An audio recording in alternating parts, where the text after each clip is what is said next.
Cash deposit of rupees 14 crore 38 lakhs 11,000। जी हाँ, एक tax payer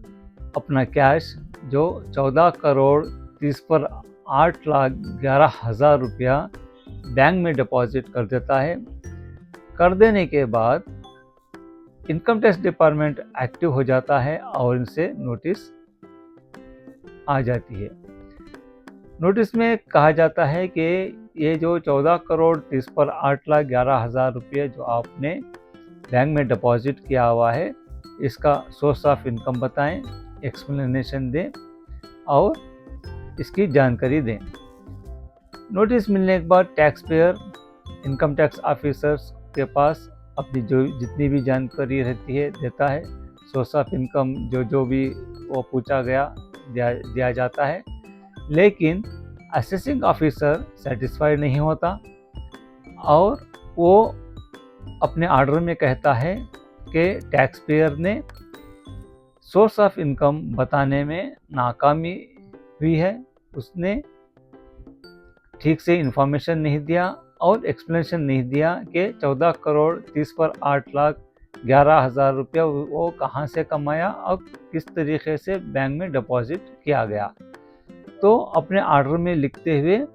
वो section 68 of the income tax act 1961 के तहत वो जितना भी कैश डिपॉजिट क्या होता है उस पर 10% इनकम को लेकर उसके ऊपर 10% इनकम डालते हुए असेसमेंट ऑर्डर कंक्लूड कर देता है। यानी कि 90%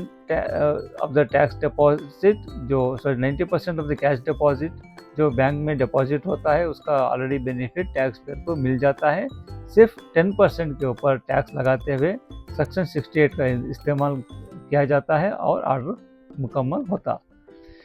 ये जो file principal commissioner of income tax के टेबल पर जब जाती है तो principal commissioner of income tax ये तमाम ऑर्डर को देखने के बाद रिव्यू करता है। रिव्यू करने के बाद वो ये पॉइंट आउट करता है कि जब असेसिंग ऑफिसर के पास और असेसिंग ऑफिसर अपने ऑर्डर में ये लिखता है कि इसे सारी जानकारी नहीं मिली, टैक्स पेयर इसको तमाम इन्फॉर्मेशन नहीं दिया, तो ये सेक्शन 68 का इस्तेमाल करते हुए सिर्फ 10% के ऊपर इनकम टैक्स लगाया गया है। लेकिन यहाँ तो जो इन्फॉर्मेशन नहीं मिली तो पूरा 14 करोड़ 30 पर 8,11,000 के ऊपर भी इनकम टैक्स लगना चाहिए था, जो गवर्नमेंट को रेवेन्यू लॉस हुआ है। तो ये ओपिनियन जाहिर करते हुए principle of commissioner income tax ने असेसिंग ऑफिसर का ऑर्डर सेटिस्फाइड कर देता है और इस ऑर्डर को री एग्जामिनेशन करने के लिए और रीअसेसमेंट करने के लिए section 263 of the income tax act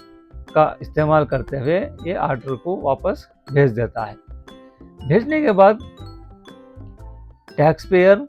ये matter income tax appellate tribunal के पास पहुंचाता है, ITAT बेंच पर।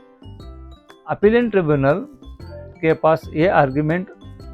दिया जाता है कि कमिश्नर ऑफ इनकम टैक्स ने कोई भी इंडिपेंडेंट इंक्वायरी नहीं की और कोई भी नया एविडेंस नहीं लाया और कोई भी नई नोटिस टैक्स पेयर को नहीं दी गई और एक्सप्लेनेशन भी नहीं लिया गया। सिर्फ वो डॉक्यूमेंट्स में देखते हुए इस ओपिनियन में पहुंच गया कि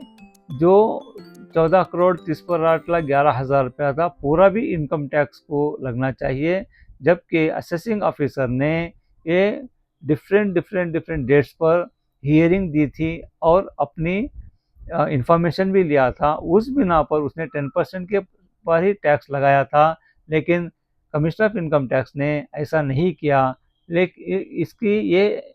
नतीजा निकलता है कि कमिश्नर ऑफ इनकम टैक्स ने सिर्फ अपना चेंज ऑफ ओपिनियन को लेते हुए इस मैटर को रिवीजन सेक्शन 263 का इस्तेमाल किया है, जो इनवैलिड है। तब अपीलेंट ट्रिब्यूनल ने इस मैटर को देखते हुए वो कहता है कि जी हाँ,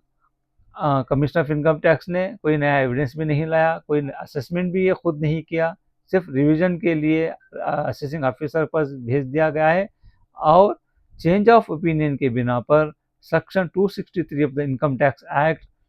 को लगाना इनवैलिड है। ये कहते हुए अपीलेंट ट्रिब्यूनल ITAT बेंच ने इस मैटर को टैक्स पेयर के फेवर में करते हुए जो कमिश्नर ऑफ इनकम टैक्स का जो ऑर्डर हुआ था उसको रिजेक्ट करता है, और जो असेसिंग ऑफिसर का जो ऑर्डर हुआ था जो सेक्शन 68 के ऊपर 10% का इनकम जो लगाया था उसको बरकरार रखते हुए टैक्स पेयर को बहुत बड़ा रिलीफ इस कैश डिपॉजिट के ऊपर मिलता है। ये केस सेक्शन असेसमेंट ईयर 2018-19 का है, और जो जनवरी 2025 में ITAT ट्रिब्यूनल जयपुर बेंच ने सुनाई है।